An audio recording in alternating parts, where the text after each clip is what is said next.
शेतकरी बंधूंनो नमस्कार. मी बळीराम गाडेकर. आज दिनांक 17 ऑगस्ट 2026 संध्याकाळचे 8 वाजलेले आहे.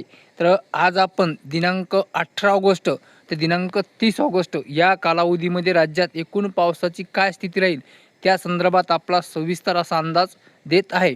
तर शेतकरी बंधूंनो करूया सुरुवात. तर शेतकरी बंधूंनो अगोदर बघूया आपण दिनांक 18 ते दिनांक 21 तारीख राज्यात एकूण पावसाची काय स्थिती राहील ते.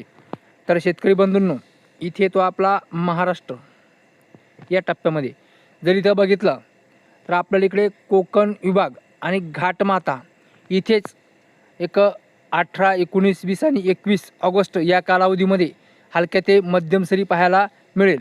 त्यानंतर इकडे पूर्व विदर्भामध्ये सुद्धा गोंदिया, भंडारा, गडचिरोली, चंद्रपूर आणि वर्धा या जिल्ह्यामध्ये एक तुरळक ठिकाणी हलक्या ते मध्यम सरी आपल्याला दररोज पाहायला मिळेल. मात्र जो काही राज्याचा उर्वरित भाग आहे त्यामध्ये पश्चिम विदर्भ, मराठवाडा, उत्तर महाराष्ट्र, दक्षिण महाराष्ट्र, काहीशी पश्चिम महाराष्ट्रातील काही जिल्हे याचा जर विचार केला तर इथे कुठेही मोठ्या पावसाची शक्यता नाही.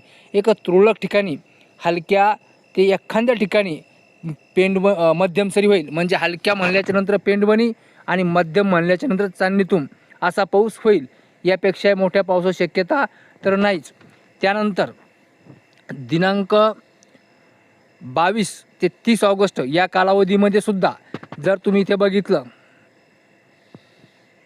तर कोकण विभाग आणि घाटमाथा इथेच आपला मध्यम ते जोरदार पाऊस दररोज पाहायला मिळेल.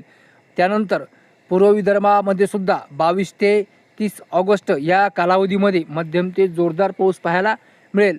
मात्र जो काही उर्वरित महाराष्ट्राचा भाग आहे त्यामध्ये पश्चिम विदर्भ, उत्तर महाराष्ट्र, दक्षिण महाराष्ट्र, मराठवाडा इथे सुद्धा आजच्या तारखेनुसार पावसाची शक्यता कमी दिसत आहे. मात्र शेतकरी बंधूंनो आपला जो काही ह्या हवामानात अंदाज या विषयातला अनुभव आहे तर यानुसार जर बघितलं तर हे जे काही तुम्हाला आता ह्या लाल रेषेतील जे ढगांची स्थिती दिसती तर हा एक कमी दाब पट्टा आहे.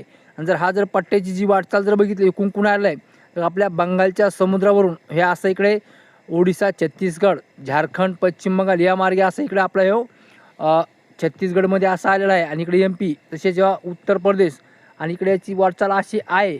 पण ही वाटचाल दिनांक 26, 27 ऑगस्टला चेंज होऊन हा पुन्हा पूर्व विदर्भातून इकडे पश्चिम विदर्भ, मराठवाडा, दक्षिण महाराष्ट्र हा इकडे येऊन या कालावधीमध्ये म्हणजे 27 ऑगस्टपासून ते 30 ऑगस्ट या कालावधीमध्ये माझ्या अनुभवानुसार मध्यम ते जोरदार पाऊस होईल असे मला दिसते. आणि शेवटी जर हे इकडे नाहीच आले तर आपल्याला 30 ऑगस्टपर्यंतसुद्धा राज्याच्या अंतर्गत भागामध्ये पूर्व विदर्भ आणि कोकण विभाग, घाटमाथा वगळता कुठेही मोठ्या पावसाची शक्यता नाही. तर शेतकरी बंधूंनो आता सध्या ज्यांच्याकडं पाण्याची व्यवस्था असेल, काय सोयाबीन असू, कापूस असू, कोणतंही पीक असू, ज्याच्याकडे पाण्याची व्यवस्था असेल त्यांनी आपल्या पिकाला पाणी द्यायला काही अडचण नाही. जरीही एक दिवसाआड पाऊस आला तर पेंडवणी ते चांदणीतून एवढाच पाऊस होईल, त्यापेक्षा जास्त पाऊस नाही. मात्र तर तुम्ही पावसाची जर अपेक्षा केली, वाट पाहत बसली तर तुमच्या तोंडाशी आलेला घास याला सुद्धा मोठा पावसाचा ताण बसून शॉक बसू शकतो. आणि विशेष मला एक सांगायचं आहे, आणि विशेष जे कोणी माझे अंदाज बघत आहे आणि त्याला चुकीच्या कमेंट देत आहे तर माझे अंदाज त्यांच्यासाठी नाही. त्यांनी माझे कुठलाही अंदाज कुठेही बघू नये आणि माझ्या अंदाजावर त्यांनी कुठलंही शेतीचं कामाचं नियोजन करू नये.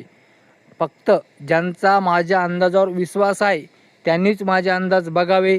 कारण की मला काही यापासून यूट्यूबच्या माध्यमातून काही कमाई करायची नाही. त्यामुळे कोणी लाईक करा, कोणी शेअर करा, म्हणजे कमेंट करा, दुसऱ्याला पाठवा असं मी कधीही कोणत्या व्हिडिओमध्ये म्हटलेलो नाही. त्या अंदाजामध्ये इतकेच. नमस्कार.